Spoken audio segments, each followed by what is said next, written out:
I've named my nickel Philip. I've named my nickel Philip. I've named my nickel Philip. I've named my nickel Philip. It's a girl nickel. Hello and welcome to the Fairly Odd Podcast. If you were looking for a podcast where your hosts have cheeks of steel, I hope you mean your face. Then you come to the right place. I'm your host, Andrew. And I'm Jeffrey. And welcome, guys. This is the podcast where we talk about an episode of Fairly Odd Parents. So let's get started. Every episode is broken down into two halves.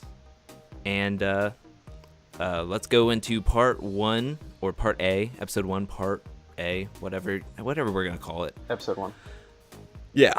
The first one is The Big Problem, entitled Big Problem, created by Butch Hartman. They're created in the Hollywood, USA, as it says at the end of every Fairly Odd Parents episode. So let's do a quick synopsis, shall we? This is the episode where Timmy Turner gets picked on for being small and tiny, like normal. In football practice, he gets used as the ball. He thinks that he thinks what every kid thinks, and he's going to be, if he gets older, everything will just be better. So he wishes to be taller or bigger, I guess, and they make him instantly a middle-aged man.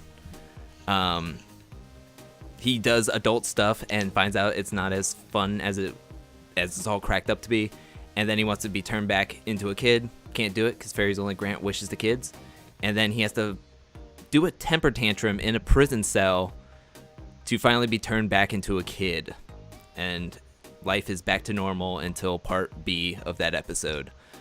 Jeff, what did you think of this episode? I never thought that throwing a temper tantrum in a jail cell is enough to be considered a child. Just, if I ever find myself in a jail cell, that's the list of things not to do.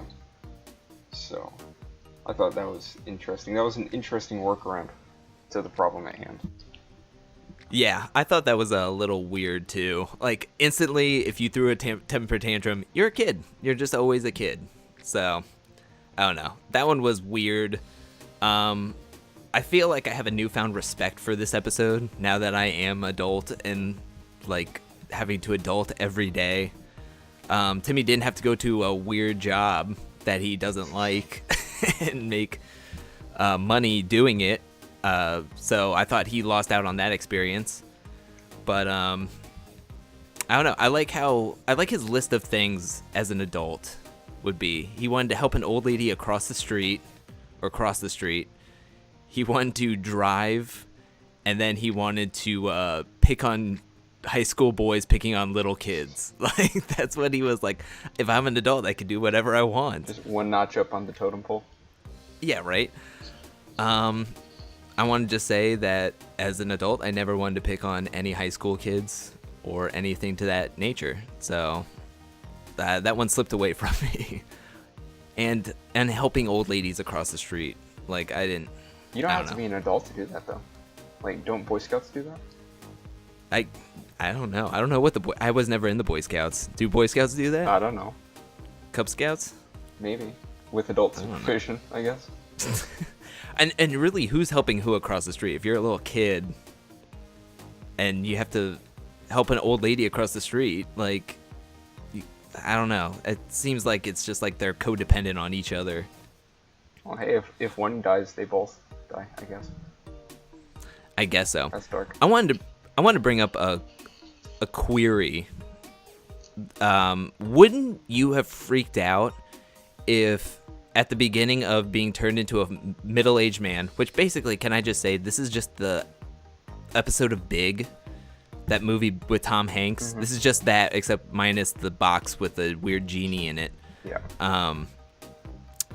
But when he wishes himself to be an adult, and then he asks, hey, I wish I had a full head of hair, and then they can't grant it because only kids can make wishes, that would instantly send a red flag into my mind. Like, I think I'm screwed here. But he's just like, okay, well, you can still hang out, right? like they're just buddies or something that flew into town. I don't know. Would that raise the red flag with you, or would you have just been like, yeah, let's just go hang out? Yeah, definitely. Like, if I didn't know the rules well enough to foresee this before all that happened, and then it happens, and then I find out something's wrong, I'm going to try and fix that as soon as I can. Because then, as we know how everything turns out, it ends up being a much bigger problem further down the line when he actually needs help, rather than when he's just kind of sitting around doing nothing.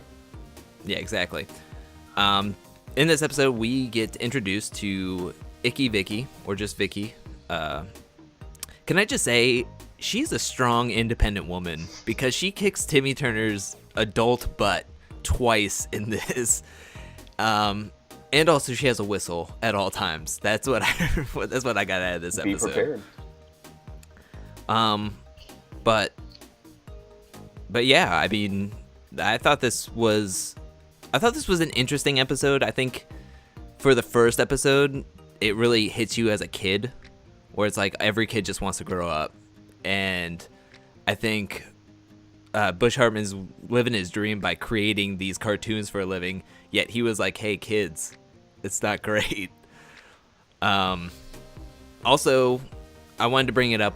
We already recorded a first episode. I just want to let everybody know that we recorded an episode beforehand. It was kind of dog poo, so we're re-recording this. I just want to bring it up, figuring out where Timmy Turner is from, because when Vicky shows up, he's like, hey, she's like, it's time to go to bed, and he's like, oh, it's only 6:04, and she's like, well, it's 9:04 on the East Coast, so that means Timmy Turner is in the West Coast. Yeah, West Coast, there it is, West Coast, with Tupac Shakur and not Biggie. So I just don't know where Dimsdale is. I don't think Dimsdale is a real place, right? Dimsdale's not a real place. There is a Dimsdale. Ooh. Not the one that we're talking about, though. How do you know? Maybe that's... Google is an amazing resource. So, I mean, if Dimsdale's real, then that has to be it. Where is it? Where does Google say it is? England. Oh, that's a little further from the West Coast than maybe it's the anticipated. East Coast of England. Interesting. Okay, so maybe that's not it. But as a first episode, what do you think of this as the first episode? I think that's like a very real message to send to kids, especially in like a pilot. You think that generally you might want to go with something a bit more lighthearted to kind of catch the audience, kind of, set the tone for what the rest of the show is going to be. But hey, it worked, so I don't really fault them for it. Also, I want to point out everything that's a little bit dated as we go through these episodes, because these came out, this premiered in 2001, way back when. So there's bound to be some like little hints of like the past self and the past life. And in this one was the ride outside of the Walmart or wherever he was in front of, and he breaks it, which kudos to him. That you just don't see those anymore. I think Walmart and everybody took it out. When we were growing up, they were in the Boynton Mall that we used to go to. There was the quote unquote kids section. We didn't have a big nice playground. It was just a whole bunch of like weird animatronics or whatever you call them in front of FYE. Yeah, animatronics in front of FYE, and you're just like, all right, this is where kids play. $1 well spent. Yeah, I mean, do you ever remember being on one of those or we begging your parents? Here, actually. Oh yeah. But in reference back to childhood, I went on those all the time. Like every time I could, I would always ask for quarters because they were all over the place. Yeah.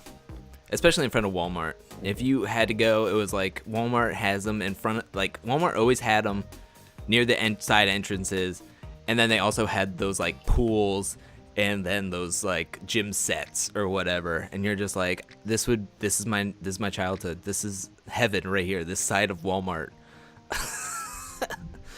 But yeah, I think we hit everything. Also, I wanted to ask real quick, what did he get arrested for?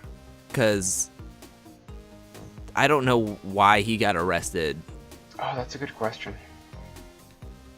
Because I know the cops were walking past him when he flicked Francis in the head, the bully Francis. Mm-hmm. He flicks him, and then Francis starts crying, and the cops run after him.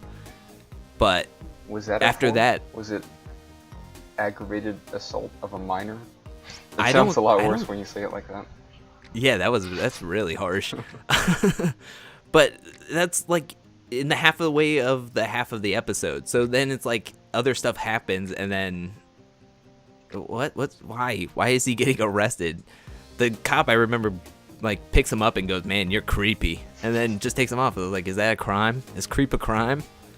I don't think so. But yeah, I don't know. I thought this was a solid first episode of the pilot. But like you said, I thought it should be a little bit more like relaxed and happy than being like, hey kids, Right. be grateful. And we'll be right back after these messages. Don't you hate commercials ruining your podcast programming? So do we. And now back for more Fairly Odd Podcast. And we're back. Welcome back to the Fairly Odd Podcast, where we're going to talk about Episode 1, Part B, which is Power Mad, or with an exclamation point, Power Mad! Quick synopsis. This is the one where Timmy Turner has his VR headset, and he's fighting like ninja rabbits. He's very upset by it, and he wishes for the hardest video game ever conjured up. And that which there's a point, the hardest video game that you can't wish yourself out of. Very specific, very loophole-ish. So that means you have to win it to get out. AJ and Chester just barge into his house and just start playing it, and then he has to jump in and have to win it to get out. Subplot of this episode is Vicky is trying to power everything in the house all at once. Through a single outlet. Yeah, through one outlet, really. And then Cosmo and Wanda have to help not let the power surge or power blackout, or Timmy and his friends will be gone forever. So yeah, that's the whole synopsis. Let's get into it. You are a video game person. You can say that. What did you think about this?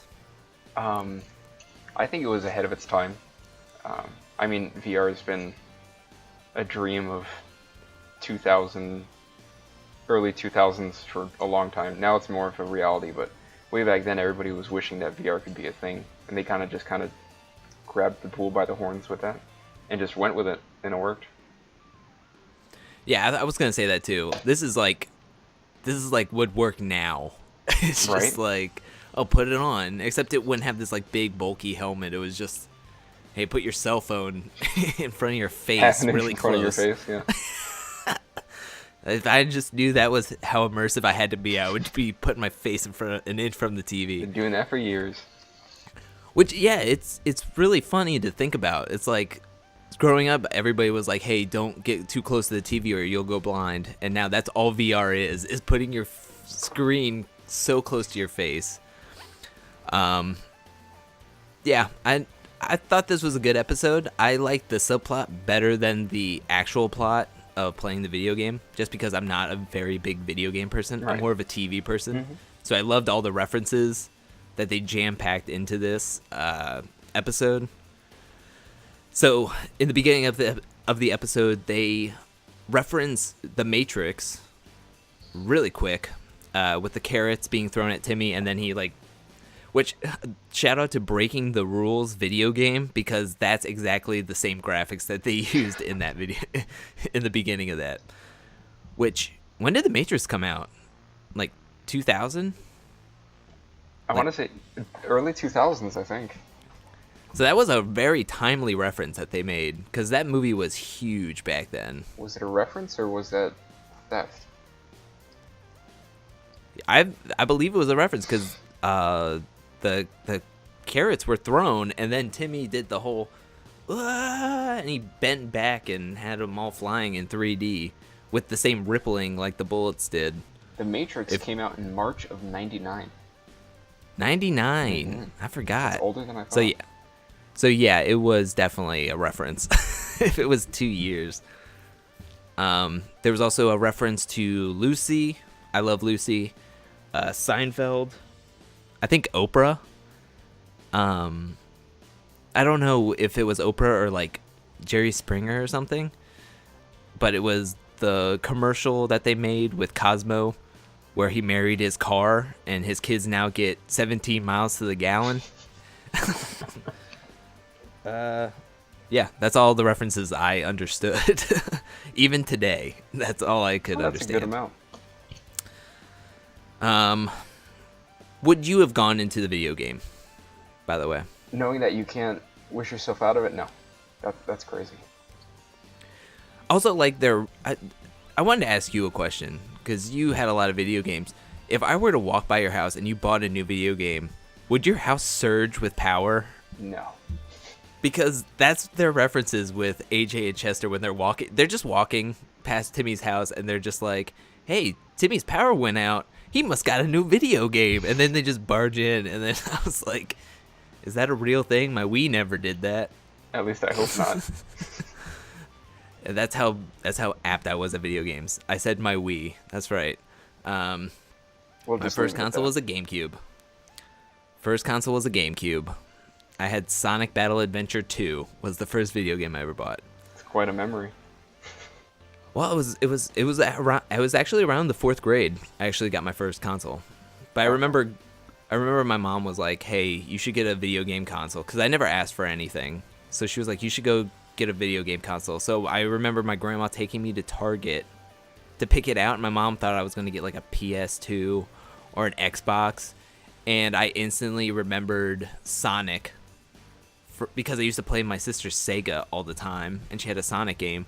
And I just remember seeing Sonic Battle Adventure 2 and then looking down, because they had it in the glass case, and then you look down at the console on the floor, and I just saw the purple GameCube, and I was like, purple and Sonic Battle Adventure 2? Yeah. So right when my mom came home, I was like, I want a GameCube. And she was like, what the heck is that? Like, you're showing your age. Hey, I still say that's one of the best consoles ever made. You had those little tiny discs. Like, Nintendo always had to be different. I know. But I still think PlayStation 2 is the best console ever. But Nah, I can see that too. Now that I grew up. yeah. What was your first game console? Game Boy Color. I got it for my 7th birthday or 8th. Well, if we're talking about like handhelds, then I had a Game Boy. I think it's just a Game Boy. It was a green one. That's the one I had. But I was talking about like hooking up to the TV. Oh, okay, console. Then the PlayStation. PlayStation 1. PlayStation 1, the white one where it had like it was like gray. It's got like this really big fat disc tray in the middle that flips up. Yeah. Yeah, gray was never the right color. Like, whoever signed off on that packaging was like, yeah, just go with the gray. We want it to look dull as all garbage. Right. That came out a year after I was born. Really? The PS1? Yeah, it came out in December of '94. And that was your first console? Yeah. Wow, you went way old school. When was what? How old were you when you got that? Because that console was like the same age as you. Almost, right? Yeah, I couldn't have. I was definitely younger than 10. That's for sure. I want to say. It's a good question. I didn't mean to brain buster you. So that was before 4th grade. It's got to be like 2nd or 3rd grade. Sheesh, 2nd or 3rd. No, before 3rd, because we moved in 3rd. So 1st or 2nd grade, one of those. That's ridiculous. That's too early. My kids won't have a console until they're at least in high school. You say that now, but then when you realize how much mileage you can get entertainment-wise out of a single realistically, electronic. everything is a console now. I mean, you hand a phone or an iPad, and they already are downloading games and Candy Crush or whatever the kids are playing these days. I don't know what they're playing. The World of Tanks. Oh, no. Clash of Clans. I don't know, those ones where you build the world after you like plant corn for like 8 hours. Have you ever played those games? I've played some of them. I think you're just kind of digging your own hole in reference to video game knowledge and understanding. You're like, yeah, those corn games, you know. Well, the last game I ever really played on the iPad was like Simpsons Tap Out game, where you like grow everything. Like you have to like, it's like don't worry about it. I'm not gonna go into it. We're talking about the for another time. We're not talking about Homer Simpson.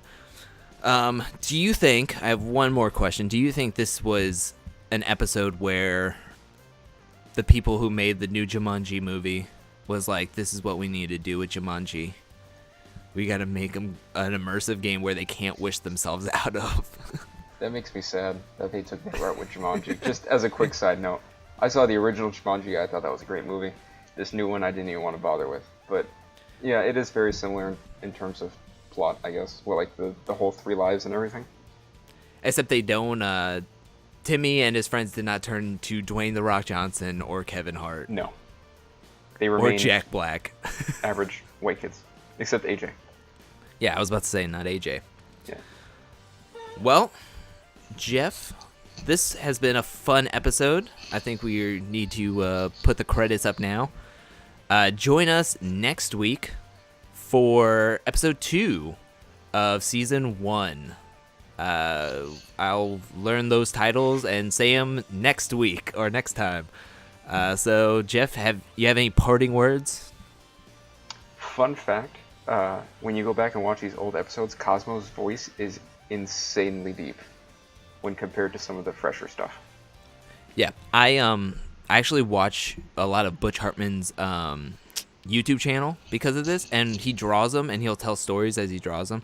And he actually talked about how Cosmo's voice changes because in the first beginning of the episodes, in the first couple of seasons, they try to make him as like a used car salesman in the beginning, and then they just made him go crazy wild at the end. Like now he's like really high pitched, and I don't know. I love this Cosmo.